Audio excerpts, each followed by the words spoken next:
Hi, this is Dr. David Tranter. Welcome to Relationships Matter Most, an introduction to the third path framework for student well-being and achievement.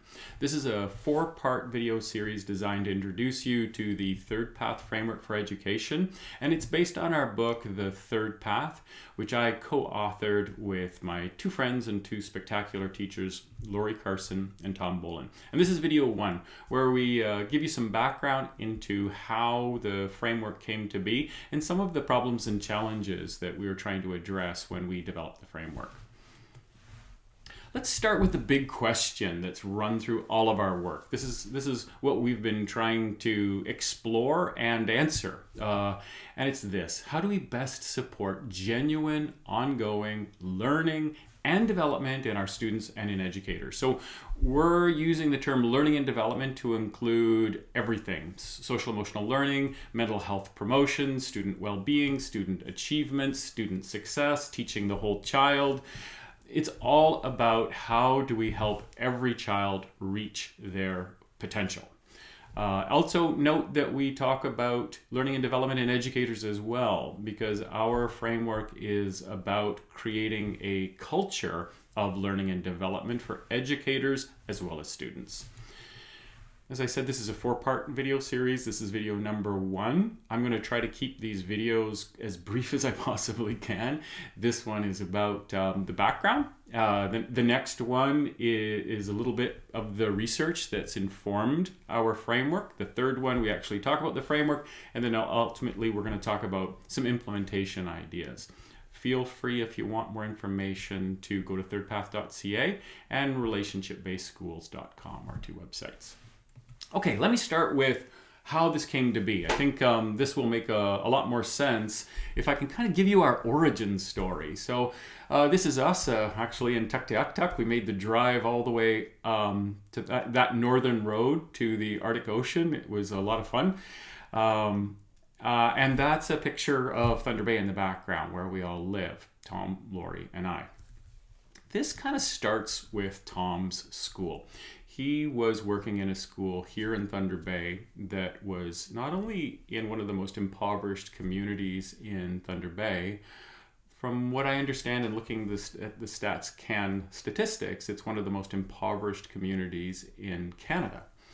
And the families and kids that attended his school in that community really had a lot of challenges that they were facing in life. Which included poverty, of course, but other things like lots of trauma and other challenges like that. So typically, for many students, attendance was poor at school. There was no shortage of behavioral challenges, and academics were, really not up to the standard. So the terrific school, terrific teachers, and really lovely kids, but lots and lots of struggles. Now, Lori was working at the same school board as Tom, and she managed to secure a little bit of money. And she came to Tom and said, let's see if we can do even better with these kids. Let's see if we can really take a look at the research that underlies how to support kids, especially with loads and loads of kind of obstacles to overcome, and see if we can collectively do an even better job with trying to support them. And they did. They developed a team.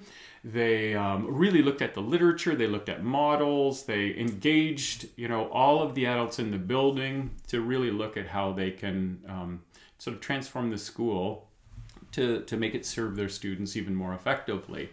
And sort of long story short, that's precisely what they did, to the point where it was just an extraordinary school in terms of their success rates. They didn't know it at the time, but they were one of sort of the original trauma-sensitive schools. This was early on, before the word sort of trauma-informed or trauma-sensitive had been popularized in education, but they were truly that, and they were absolutely teaching the whole child. It was really extraordinary. Well, not surprisingly, when a school gets a bit of attention for kind of transforming itself, other principals, other leaders in education, politicians, you name it, want to come to the school and find out what the secret is. So that was what inevitably happened. People would start to come to the school And Tom would give them tours. And they came to the school to find out what is the secret. What's the secret of his school that makes it so successful? And Tom would take great pains to try to explain about sort of really truly what was going on. But most people just kind of looked around and looked at what made the school unique. They noticed in a very kind of trauma-sensitive way, the lights were low, that primary colors had been removed and more neutral colors had replaced them.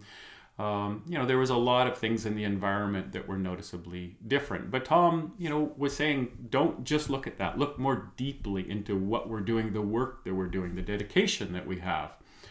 But still, kind of people went around with their clipboards making notes of what they saw. This next slide, and I know there's a lot of words on this slide, but I wanted to give it to you in its full text. This is an actual handout that was created by a principal after visiting Tom's school that was widely circulated. And effectively what the principal said is, I've been to this school. I took a good look at what made this school successful, and I've written it down and sent it out to other educators and said, I'd like you to implement this in your classrooms because this is clearly what makes a difference.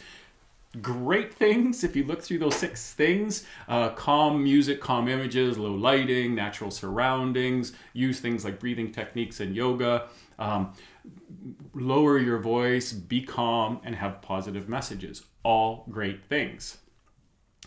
But as educators picked this checklist of things to do up and then went to implement it in their classroom, what do you think happened? Well, what happened was people took this little sheet and said, okay, I got to do these things. I'm going to just do them in my classroom, and did them, turn the lights off, et cetera, and it didn't work. It didn't work at all. And not only did it not work, and not only was that disappointing for the educator that it didn't work, I think in some cases, it bred a kind of cynicism and said, we've tried this stuff. We've tried this student well-being thing or promoting student mental health thing or this trauma-sensitive thing, and it didn't work. This is just another trend. This is just another one of those things. We tried it. It didn't work. We're giving up. And, it's perhaps not surprising that it didn't work, given that this was approached just like a kind of a checklist of things you implement in your classroom. So I found out about this school too, and I went and visited Tom. Lori actually brought me to Tom and introduced me.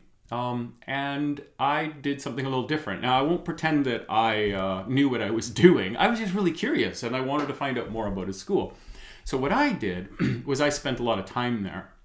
And in fact, one of the things I did was get a little bit of money so I could release every educator and interview them for an hour at a time about what they were actually doing to support their kids. That was unique.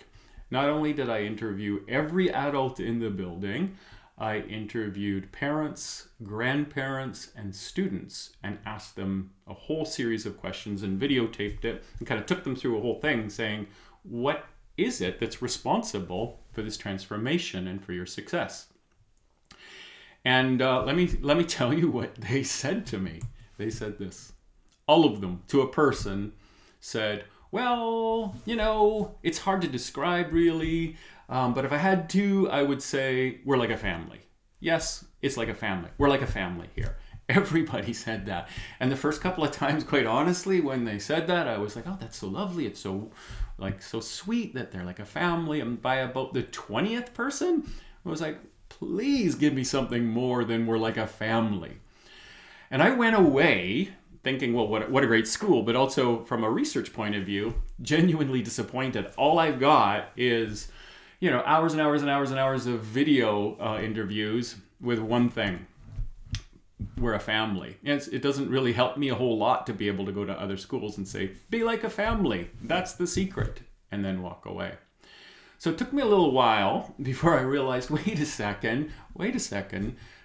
They're saying we're like a family. And they're basically saying, look at the relationships that we have in our school. Look at the way we interact and support each other.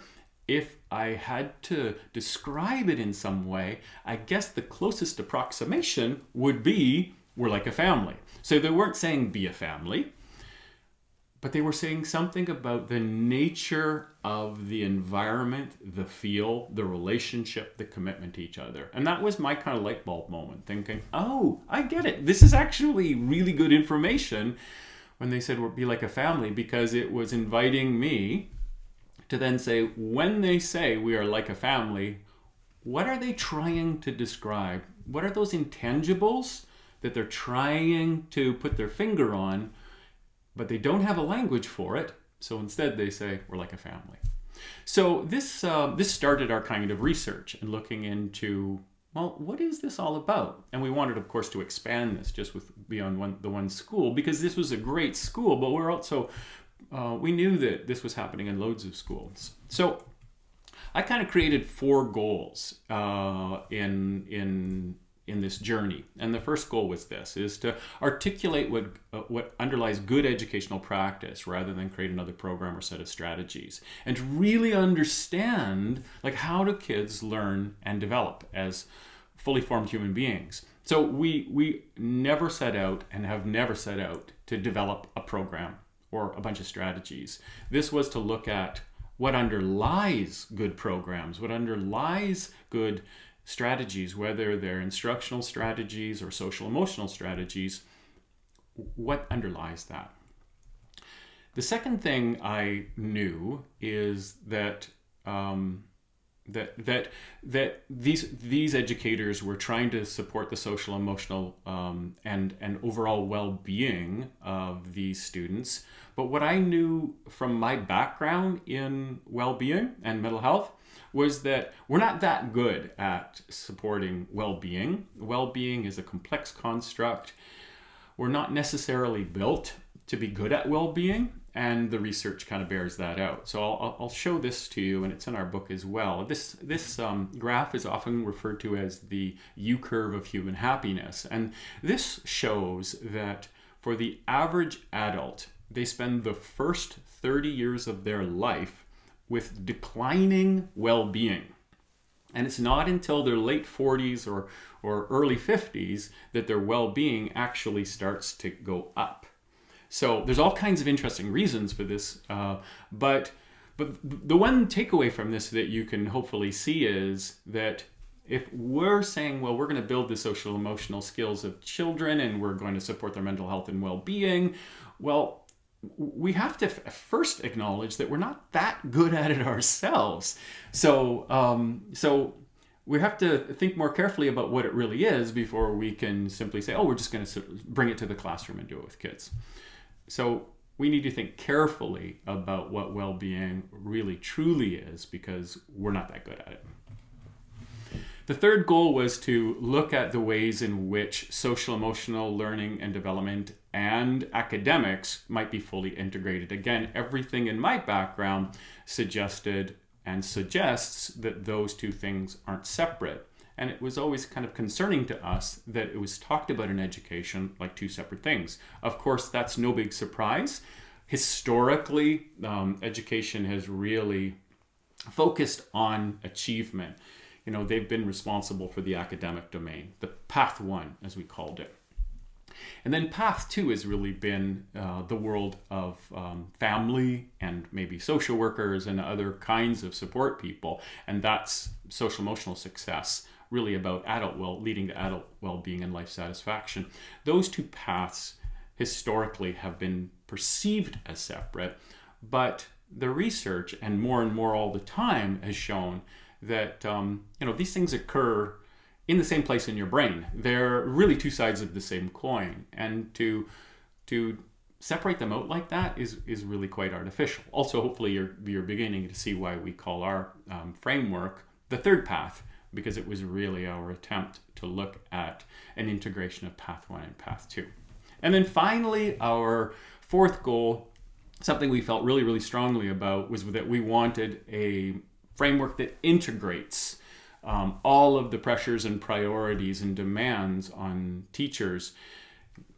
Teachers are asked to do so many things. The list is huge. Here's one that I made. And there is no way that we wanted to add to that giant pile of expectations and pressures on teachers we felt it was unnecessary, but also essential to take all of these things, which, we all have some sense that there's an awful lot of overlap between these things, and look for a framework that integrates them rather than adds to them. So that's what really drove our work, developing an integrative framework for student well-being and achievement.